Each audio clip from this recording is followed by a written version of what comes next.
Hello, my Saturday. I've got the same first page up as I had yesterday. That's why I put the big red 2 on it, so you wouldn't think I'd made a mistake. I'll read it through again just because it's only short. Heed churlish Mervyn King on the limits of QE, whatever number. In Apocalypse Now, Wagner's Ride of the Valkyries provides the soundtrack to the dirty deeds of the American helicopter crews. I don't know whether Sir Mervyn King, Governor of the Bank of England and avid classical music buff, has been listening to Wagner recently, but he clearly shares Francis Ford Coppola's horror of helicopters. In Sir Mervyn's case, however, the source of his angst is monetary, not military helicopters, and that was to say that he is representative of central bankers around the world. They're a very conservative bunch, and they will not be doing helicopter drops unless pushed into it. But I'm using this purely as a link from, he clearly shares Francis Ford Coppola's horror of helicopters, and move on to the second link. Francis Coppola commenting on the IMF proposes the death of banking.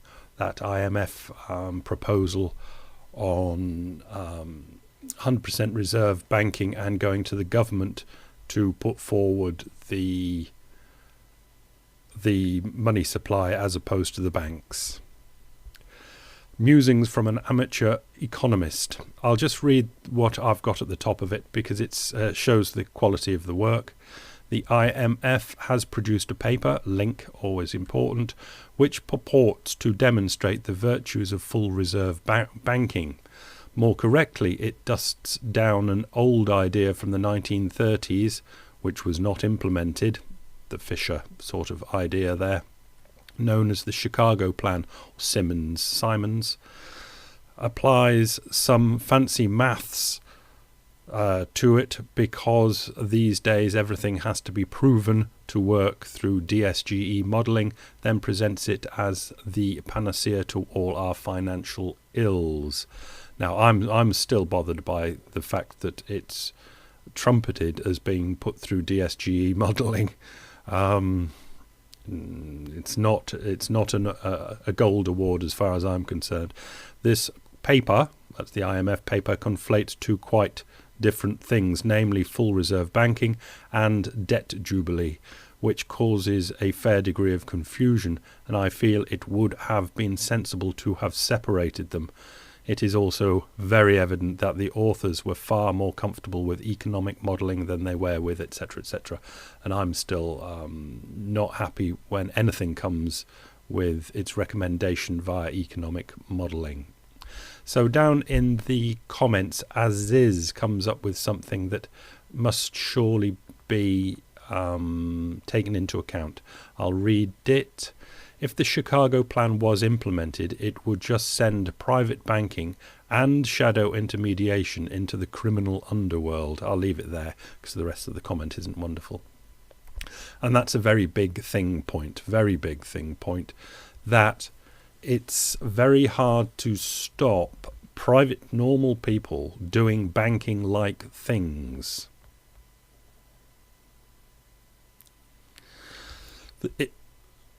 It was the shadow banking system in 2008 that broke. The unregulated shadow banking system, which was at the time bigger than the normal banking system, bigger in volume of money.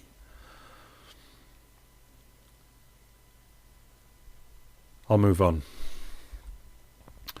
Another comment was from Ralph Musgrave, and I'll use this link as the link to his blog site, because he always turns up on these sort of things and he's got a good grasp of them and generally puts them across in a reasonably easy to understand way. So if you want to expand from this to other bloggers that are talking about it, Pragcap, Cullen Roche has picked up on this now. A couple of days ago he picked up on it. It's expanding round the internet, and it makes for an interesting discussion.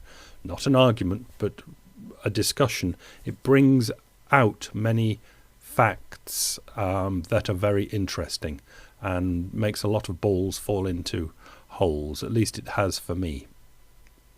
So that's a link to Ralph Musgrave's website. Let's finish with this, which is the link I'll put below to Michael Kumoff, who was one of the 2 IMF guys that put together this paper on the Chicago plan. And this is a 40-minute video of him talking about the presentation, of the paper that they did.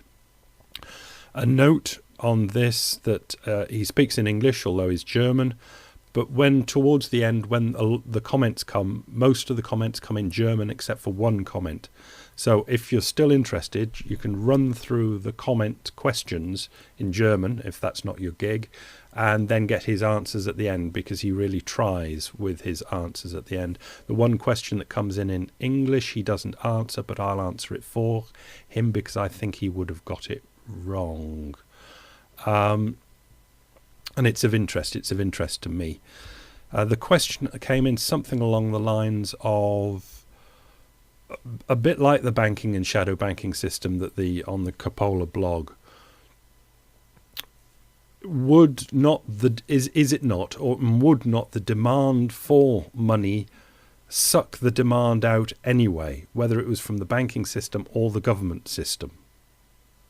Do you understand? But that's implying that there is a kind of natural demand for things like, let's say, the latest run-up, which was the housing boom. But the housing boom was more than just aided and abetted by the banking system and the banking type people, like in America, Countrywide, as I use as the example. They pushed it.